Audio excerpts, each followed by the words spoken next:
Well, it's Wednesday, and you know what time it is. Yes, Athletes Forum Podcast, formerly The Sideline.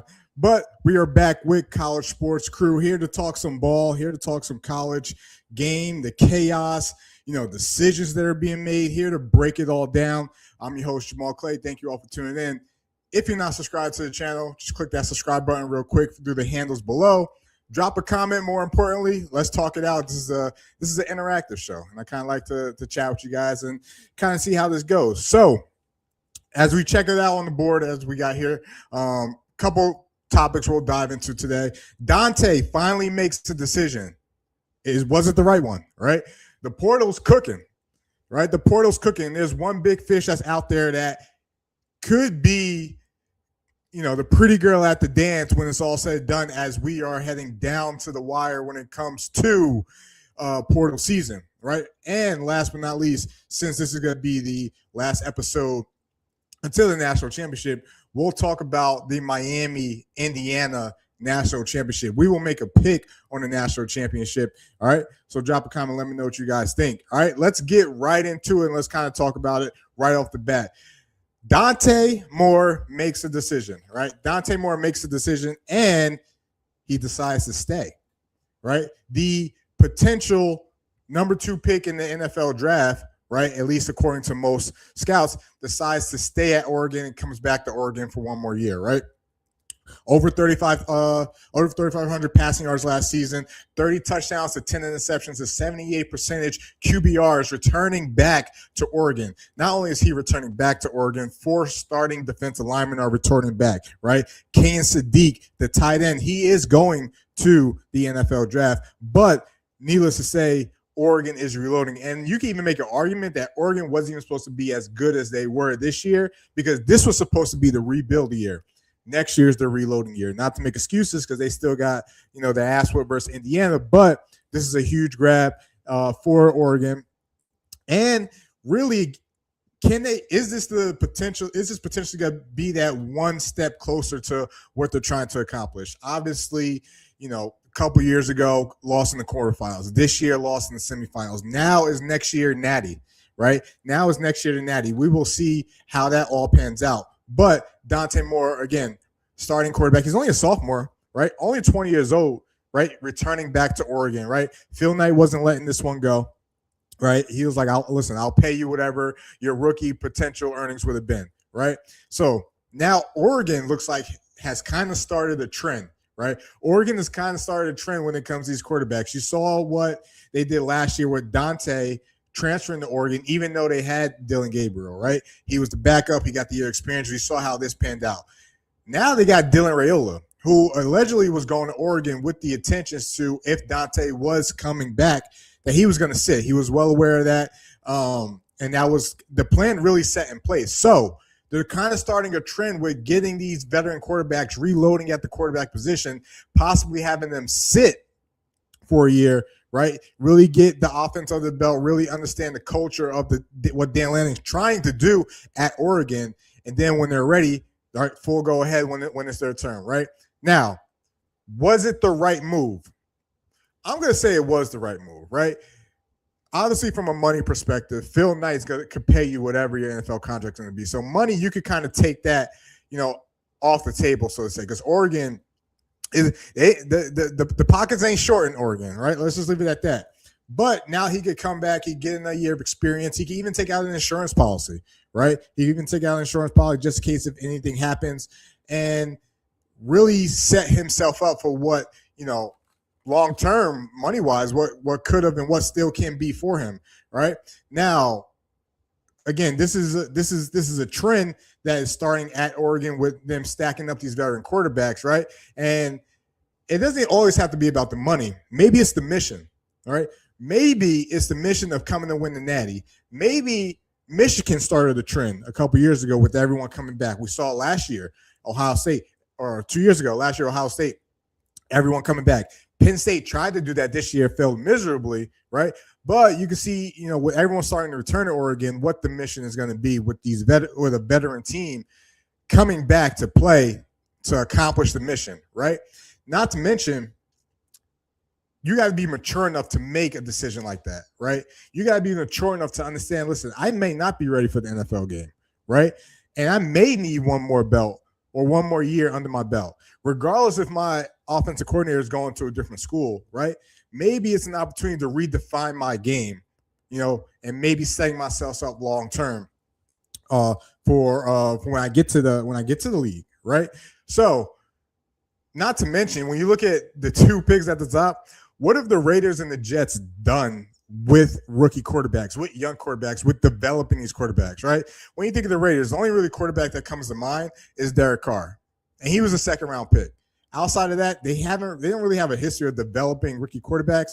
And honestly, their last time they had the number one pick, we all know who that was, right?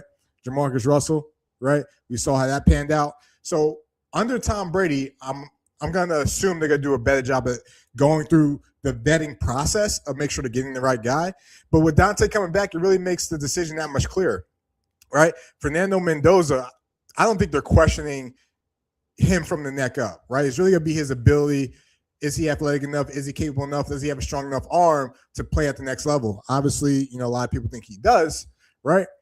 But Tom Brady's going to be heavily involved in this process. But when you think about the Jets, I mean, you go back to Sam Darnold, Christian Hackenberg, Zach Wilson, right? Geno Smith, Mark Sanchez. But Mark Sanchez was the most successful one out of all of them, right? The New York Jets have not done a great job at developing quarterbacks. So if you're a quarterback, why would you even want to put yourself in that situation? Granted, anything can happen in the NFL draft, right? Anything can happen. People move up and down all the time. But they're in the market for a quarterback, right? You're projected top 3 at your position, right? Listen, everything's on the table. Dante Moore, whether he made that decision based on that or not, right? He's going back to school, right? And now the Jets and the Raiders are going to have to find another route to go when it comes to, the future at the quarterback position. But now that brings me into next year, next college football season and what that looks like, right?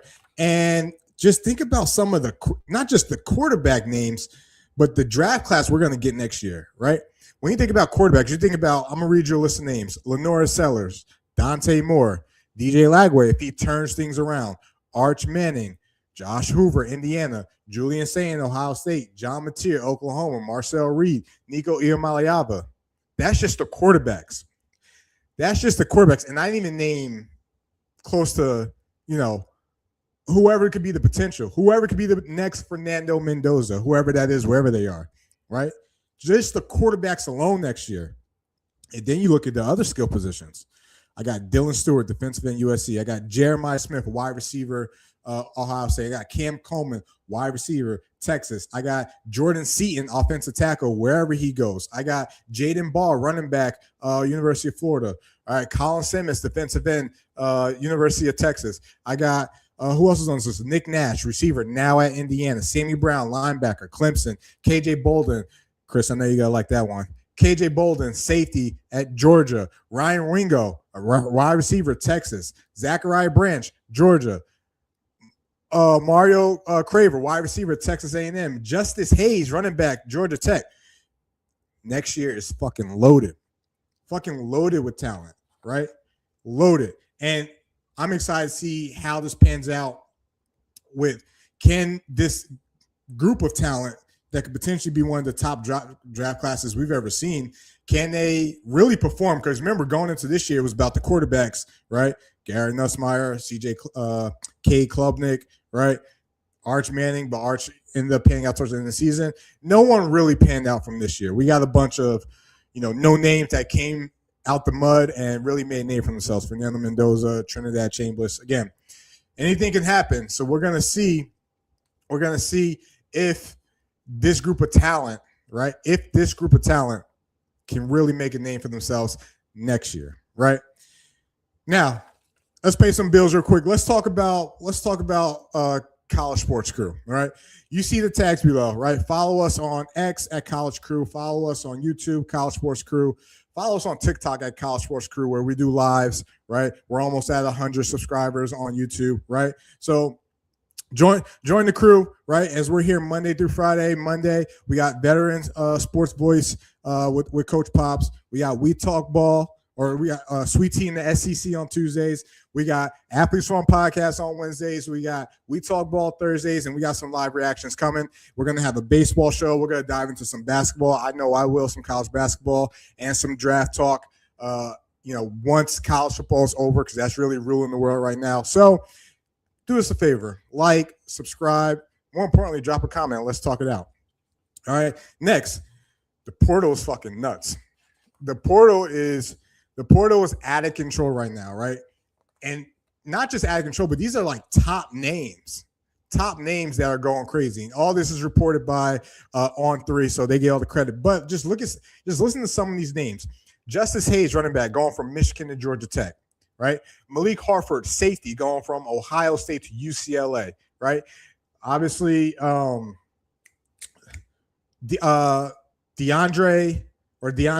Moore, wide receiver from Texas, going to Colorado. Cade Porch, safety from Minnesota, going to Oregon. The rich get richer. Sam Levitt finally makes the commitment, goes to LSU. LSU almost fucked that up. Who else we got? We got Jaquez Carter going from Ohio State to Miami, right? Miami's getting a nice guy up front, right, to continue to build that online and work with Jason Taylor. Quay Russo and James Smith leaving Alabama. They're getting killed on the offensive defensive line. He's going to Ohio State, right? Noah Rogers, former Ohio State, goes to the North Carolina State. Now he's transferring to Alabama. I've already talked about Cam Coleman, the number one receiver in the portal, going to Texas to play with Ryan Wingo and Arch Manning. AJ Harris, one of the top cornerbacks in the portal, right, leaves Penn State. It's going to Indiana, right? We got Quincy Porter leaving Ohio State, going to Notre Dame, right? CJ Carr gets another weapon on the outside. Dylan Raiola leaving Nebraska, going to Oregon. Jordan Seaton, who is now the pretty girl at the dance, the number one offensive tackle in the class, future number one first-round pick, leaving Colorado. Where is he going to go? Let's talk about that for a second, because it's not often you see names like these, top names, running back, safeties, receivers, really leaving their school where they made their mark, right, to go to other programs. But that's the day and age we're in when it comes to the transfer portal, right? Jordan Seaton's number one offensive tackle, right? Started as a true freshman, 5-star plus at the IMG Academy. He's in the portal. Some of the names I'm hearing Florida, and as a Gators fan, I hope we can get them, right? I'm hearing Florida. I'm hearing Texas. I'm hearing Oregon. I'm hearing Miami, right? A name you should keep an eye on is Mississippi State for Jordan Seaton, all right? His old offensive line coach, who he has a great relationship with, Phil Loneholt, right? Former offensive tackle for the Minnesota Vikings, former coach at Colorado, now at Mississippi State. Do not rule out Mississippi State when it comes to this decision. I think the pretty signings, right?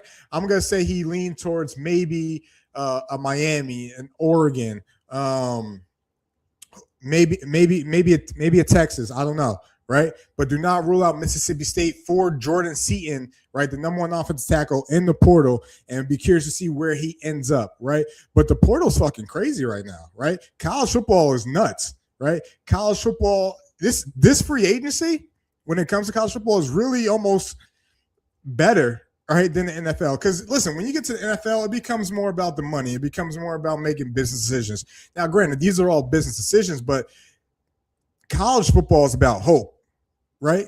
If you would have told me Indiana for over semi-odd years, right, who's never had a 10-win season, who's had a 46-win percentage over those years, all of a sudden gets a coach from JMU. He brings 14 JMU guys to his program. 7 are currently still there.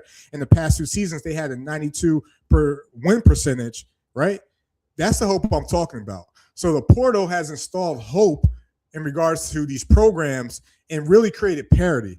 Just look at our playoffs. We're getting a 10 seed, despite who the name is. We're getting a 10 seed, right, versus a 1 seed in Indiana, all right? And then you start looking at the names that are in. Regardless of what you think about, the G5s with JMU and Tulane. But we've had Ole Miss. We saw the run they went on. We saw the fight that they put up. We saw the games that they played, right? And how they played those games, right? Georgia get knocked out, right? Miami, Tennessee goes to A&M, right? One of the top 3-5 stadiums in all of college football, over 100,000 plus, right? Atmosphere is nuts. Go there and get a win, right? Indiana, we already talked about them, came out of nowhere. Texas Tech, you get some oil money at Texas Tech, you see what they could draw up, right? So the portal has provided hope for a lot of teams, right? It's expanded. Now, I'm not saying like your Rutgers, or I'm not saying like your Wake Forest. I'm not saying like, your Purdue's, right, are going to be that next Indiana, but why not? But that's what I mean about the portal. So while everyone's going crazy about these kids getting money, portal, this and that, and it's not how it used to be. I get it. Trust me. But there's something to be said about the mystery or the unknown of having a team come out of nowhere and really show that they could ball, i.e. Ole Miss. Really show that they could compete despite what Texas Tech did in the Orange Bowl, right? But if it wasn't for the portal or kids not being able to play right away, we would still see the same old names at the top. And granted, I'm a college football traditionalist. I get it, right? But it's something to be said when I'm getting a Indiana playing in the Natty, who is really the favorite in the game, versus a Miami who hasn't been in the Natty in 23 years, right? So the portal has its good, it has its bad, but I'm telling you, it's fucking crazy. But it's going to provide a lot of craziness when we get to the fall, which is what we've seen over the past couple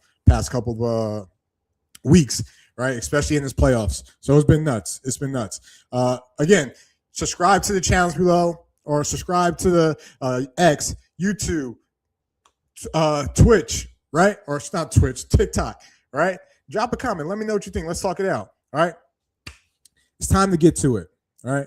It's time to get to our national championship preview. Again, you won't hear from me, right, from now until next Monday. I will react on Monday. One form or another, one way or another. I will react on Monday. But let's dive into this national championship game. This one could potentially be one for the books, right? The final game of our college football season comes down to one team, as I mentioned, who came from the bottom, came out of nowhere, out of left field, right? One team who came out of left field versus one team who's looking to revitalize their history of success, of swagger, of confidence, right? Indiana's favored by 8.5. If I would have told you that, early in the season, you probably would have unsubscribed to the channel. Indiana's favored by 8.5, over under 47.5. Let's break this game down. Indiana, Fernando Mendoza is an anomaly, because when you think about some of the Heisman Trophy winners and then some of their postseason performances, all right, it hasn't really been stellar. They haven't really stood out since winning the Heisman and giving that speech and going on the Heisman tour. Fernando Mendoza has really been aging like fine wine, right? He wins the Heisman, right? And he plays his best ball in the playoffs, right? This is a guy who had over 3,000 passing yards this season, 41 touchdowns to 6 interceptions, right? Now he's coming back to a place 1 mile from the University of Miami campus. He's a Miami native. He's looking to end his college career where really he's looking to end his college career really where his football career started in the 305, right? This is an Indy team who is balanced, who is determined, and who's really looking to make history. Again, 92% win percentage over the last 2 seasons. Offensively, a heavy RPO scheme, and they will make you pay, right? And their receivers are going to have to make you pay in this game. They're going to have to make plays in this game, all right? And they have experienced offensive line, right? But I hate to tell you, offensively, that's probably the weak part. And don't take it no disrespect in here. I'm not saying those guys are garbage, but I think your receivers are good. Your running backs are good. Obviously, your quarterback's good. So the weakness of that Indiana offense is their offensive line. Defensively, you're not going to see a team this season that's done more simulated pressures and more stunts early on downs, first and second downs, early in the game than Indiana, right? Even missing Stephen Daly, this is a team that plays smart, right? This is a team that is aggressive at the linebacker position. Obviously, their DBs can ball, and they watch film. Just ask Dante Moore about that, right? And listen, their defense has dominated the past 3 games: Ohio State, Alabama, Oregon. Take the brain out of it, right? We're talking about an Ohio State team who was everyone's number one team the whole season. We're talking about a Alabama team who really got hot midway through the season, slowed down, but really started to peak and pick things up. And then we're talking about an Oregon team that could have went to the Natty and they destroyed them in the semis, right? Don't sleep on their defense, right? Now, their defense in the close games throughout the season has been tested. You think about you think about Oregon, that first game. You think about Iowa, right? You think about Penn State, right? And obviously Ohio State 13-10, right? You got to be able to run the ball on their defense. And I don't know what they did, but no one's been able to run the ball the past 3 games. So clearly they're doing something, right? On the other side of that, right? On the other side of that, you got a team from the 305, a team that's been waiting to get to this position for 23 years. 23 years, rich with history. I'm talking about great players all across the board. Ed Reed, Ray Lewis, Sean Taylor, Jonathan Vilma, right? Willis McGahee, Andre Johnson, Devin Hester. Listen, I could go on and on, right? But this is a team that's led by one of their own in Mario Cristobal, right? Who has said time and time again, we're not bringing the U back. You're never going to bring back what's been done. They're trying to start something new. But we can't forget about the history. We can't forget about what the U's been, right? And what they've meant to college football, right? And now that they're back in this position, it has to put a smile on your face. It has to put a smile on your face. Listen, offensively, Beck played a good game versus Ole Miss. His deep ball sucked, though, right? Beck struggled horrendously throwing the deep ball, right? That has to get fixed. The key to their offense, outside of Mark Fletcher Jr.-ish, offensive coordinator Shannon Dawson, because I believe he has to call a patient game, right, and not an aggressive game. He's got to be willing to stick with what works, because sometimes they'll get into a rhythm or work to get into a rhythm, and then they'll fuck around and call like a flea flicker or a halfback toss or something stupid, and then it's a loss of 5. He has to be patient and stick to the game plan. Not to mention, and it can be done because we saw it could be done, the wide receivers have to play well. Miami can't rely on Carson Beck to win in the game. And I'm not saying that they got to keep the ball away from his hands. He'll make a play when he has to, but you don't want him essentially having to go against this Indiana defense all by himself. That's all I'm saying, right? Now, Miami, for the 3rd straight game, has the advantage on the offensive line. Has the advantage on the offensive line. Not to mention, they also got the advantage on the defensive line. And it needs to be felt in this game, right? It needs to be felt. The defense for Miami has to dominate this game, right? They have to get Indiana off rhythm and behind the sticks early. Because that's the game that's going to keep it close. And if they keep it close, Miami has a chance. If they let Indiana get a lead, it's night-night. It's over, right? Shut down Ocean Ave, shut down Brickell, Miami, South Beach. It's over. It's over if you let Indiana get a 10-point lead at least, a 14-point lead at least, right? Now, the health of Mesidor, and I forgot the other defensive back who got called for that targeting, is going to be a question. Mesidor got a little banged up, targeting on the defensive back. He's out for that first half, right? So penalties they got to cut down on, and they got to play clean in the secondary, right? Because these receivers can make plays. Mendoza's accuracy is off the charts, right? So that brings it to that defensive front. Bain and Mesidor. That defense led by Bain and Mesidor have to make their money this game. I got 2 first-rounders on the edge. You got to go get the number 1 pick. It's as simple as that. And I think the weakness of that Indiana offensive line is on the right side. Similar to who Miami play. Similar to when Miami played Ohio State. All right? And Corey Heatherman, again, I played football at the University of Maine. He coached football at the University of Maine. So I got maybe a rooting interest in this game. But he's got to draw something up. He's coached under Cignetti at James Madison, right? I know a lot of people may not have known that, but he's familiar with what Cignetti wants to do, which could be an advantage. an advantage. He was the D coordinator before they're D coordinator now, right? So he's got to draw something up. They're gonna have to get pressure with 4 in this game too, right? It's pivotal that the front of the Miami defensive line eats, and they eat on that right side, right? And that's going after right tackle Khalil Benson. It's as simple as that. Khalil's overly aggressive. He could get high sometimes, and I think with speed and twist games, I think you could get to that right side. So how does Indiana block that? I don't know. We'll see how all that pans out, right? We'll see what comes into play there, but Miami has to limit penalties. As I mentioned, they have to get the Mendoza, and they got to keep this game close. They got to keep this game close. You don't want to get into a shootout with Indiana, right? And that brings me to the pick. Who's going to win this game?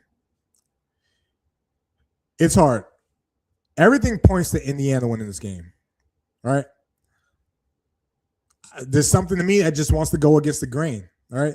Now, I'm not confident Miami's going to win on the money line. So the pick is going to be Miami plus the 8.5. I'll even take the under 47.5 because I think it's going to be a close game. And I think this is going to be similar to the close games Indiana played earlier in the season. Like when you think Penn State, you think Iowa, right? You think Ohio State. I think it's going to be a game similar to that. All right. All those games were under 47.5. I think Miami keeps it close. And if they keep it close, I think they win. All right. So I'm picking Miami with the points. Take it for what it's worth, right? Indiana fans, take it for what it's worth. Miami fans, take it for what it's worth. Indiana, Miami National Championship, Miami plus 8.5, right? Athlete Forum Podcast, drop a comment, let me know what you guys think. Subscribe to the channel, right? College Sports Crew. All the handles are there below for you to check it out.